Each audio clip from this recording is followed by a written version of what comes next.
The aftermath of Hurricane Irma has started flooding in.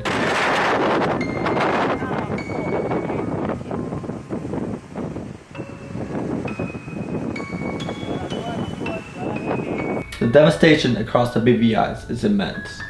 On Jost, everything in White Bay has been destroyed. From Ivan's to Soggy Dollar, One Love, Coco Locos, even the escape villa has been destroyed. Information is still limited due to poor cell service and power outages across the island. High school, no more.